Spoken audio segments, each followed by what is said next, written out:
بسم اللہ الرحمن الرحیم۔ اسلام دین فطرت ہے۔ اس کے تمام احکام انسان کی فطرت اور طبیعت کے عین مطابق ہیں۔ انہی میں سے طہارت اور نظافت یعنی پاکیزگی اور صفائی کا حکم بھی ہے۔ طہارت کا مطلب اپنے جسم اور کپڑوں کو ناپاک چیزوں سے بچانا، اور نظافت کا مطلب اپنے جسم اور کپڑوں وغیرہ کو ایسی پاک چیزوں سے بھی بچانا جن سے جسم اور کپڑوں میں میل اور بدبو پیدا ہو، جو معاشرے کے دیگر افراد کے لیے تکلیف اور نفرت کا باعث ہو۔ پیارے دوستو، آج ہم آپ کو غسل کرنے کا صحیح طریقہ بتانے جا رہے ہیں کہ جن دوستوں کو غسل کرنے کا طریقہ نہیں آتا وہ اسے پڑھ لیں اور یاد کریں۔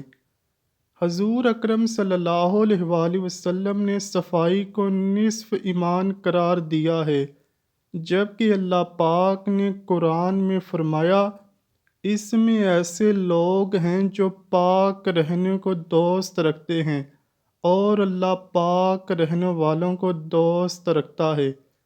ناظرین گرامی، غسل میں ایسی غلطی نہیں کرنی چاہیے جو انسانی جسم کو پاک صاف نہیں ہونے دیتی۔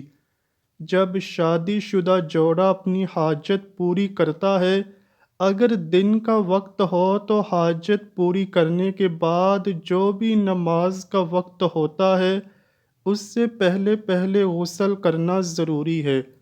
اگر وہ رات کے وقت ہم بستری کرتے ہیں تو نماز فجر سے پہلے غسل کر لینا بہتر ہے۔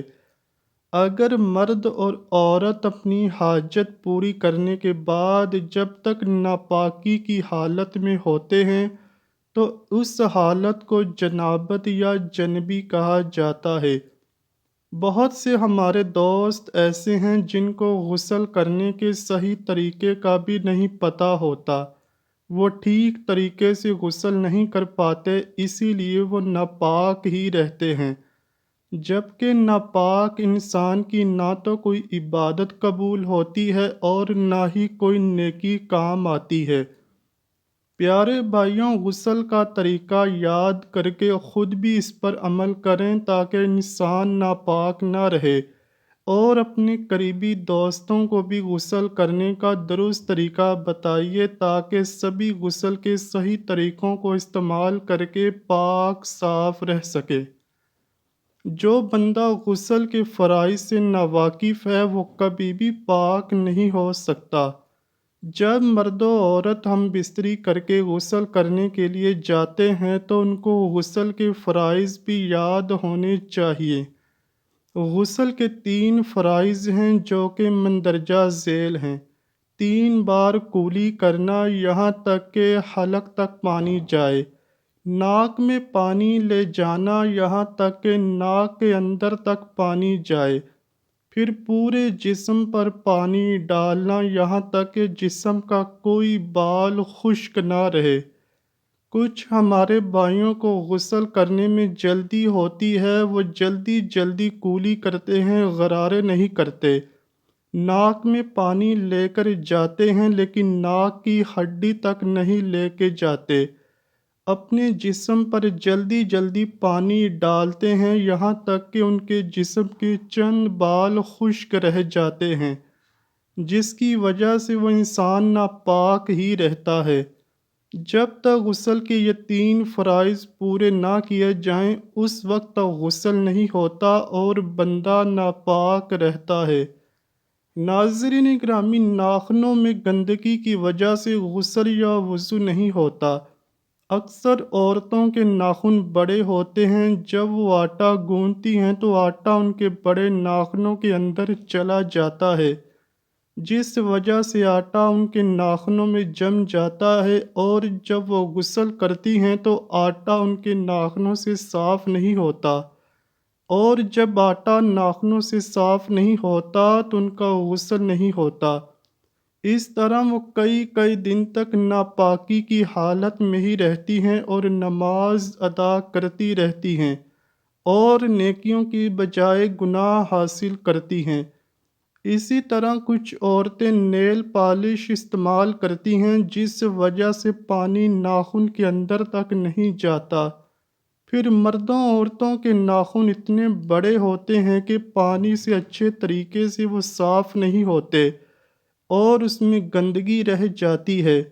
بغیر غسل کے کوئی نماز قبول نہیں ہوتی۔ ہماری بہنیں، مائیں، بیٹیوں کو چاہیے کہ ناخنوں کو اتنا نہ بڑھائیں تاکہ ناخنوں کے اندر میل کچیل جمع ہو۔ مرد و عورت کو چاہیے کہ غسل کرنے میں جلدی نہ کریں، ایسا نہ ہو کہ جلدی میں جسم کا کوئی حصہ خشک رہ جائے جس وجہ سے ان کا غسل ہی نہ ہو اور وہ ناپاک رہ جائیں۔ مردوں عورتوں کو چاہیے کہ کوئی بھی موسم ہو، سردی، گرمی، بہار یا خزاں، جب بھی غسل کریں تو بڑے سکون اور تسلی سے کریں تاکہ جسم کا کوئی حصہ، کوئی بال خشک نہ رہے۔ اگر جسم کا کوئی حصہ بال برابر بھی خشک رہ گیا تو ہم پاک نہیں ہوں گے بلکہ ناپاک رہیں گے۔ ہمیں چاہیے کہ غسل کی سنتوں فرائض کے ساتھ پورا کریں۔ غسل جنابت کا مندرجہ ذیل طریقہ یہ ہے۔ نمبر 1، سب سے پہلے غسل کی نیت کر کے بسم اللہ پڑھیں اور دونوں ہاتھوں کو دھوئیں۔ نمبر 2، شرمگاہ کو اچھی طرح دھویا جائے اور اس پر گندگی نہ ہو۔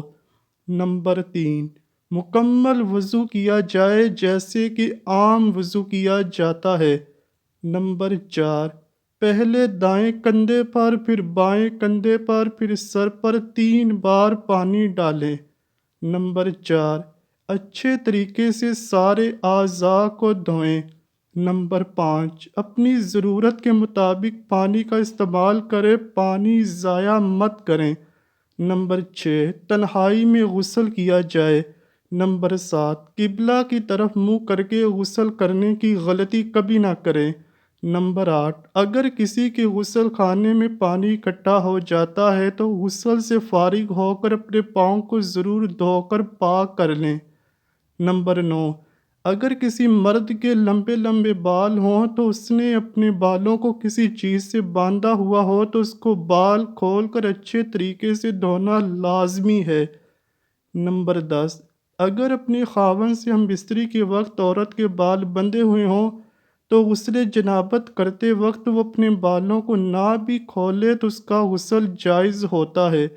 اگر بال جنابت سے پہلے ہی کھلے ہوں تو ان کو دھونا بہت ضروری ہے تاکہ پانی بالوں کی جڑوں تک پہنچ جائے۔ نمبر 11، اگر کسی کے دانت کھوکھلے ہیں تو اس میں کوئی کھانا یا کوئی اور چیز پھنس جائے تو اس کو نکالے بغیر بھی وضو جائز نہیں۔ اگر وہ دانتوں کو اچھے طریقے سے صاف کرتا ہے تو پھر ہی اچھی بات ہے۔ نمبر 12، اگر کسی نے آرٹیفیشل دانت لگائے ہوئے ہوں تو ان کو اتارے بغیر بھی غسل ہو جاتا ہے، لیکن ان کو اتار کر غرارے کیے جائیں تو زیادہ بہتر ہے۔ نمبر 13، اگر کسی نے دانت ہلنے کی وجہ سے سونے چاندی کی تاروں میں جکڑا ہوا ہو یا دانت کھوکھلے ہونے کی وجہ سے مسالہ بروایا ہے تو ان کو منہ سے باہر نکالنا ضروری نہیں، بس کولی کر کے غسل کر لیا جائے۔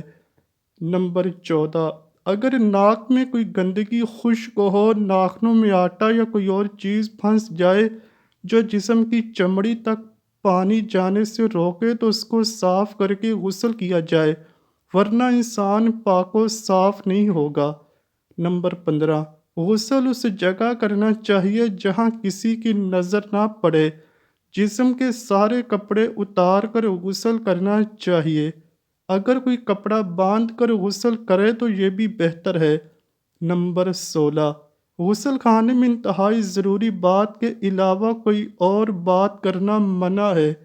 نمبر 17، اگر نہانے والی جگہ کچی ہے اور اس میں پانی اکٹھا ہو جاتا ہے تو اس جگہ پیشاب کرنا مکروہ ہے۔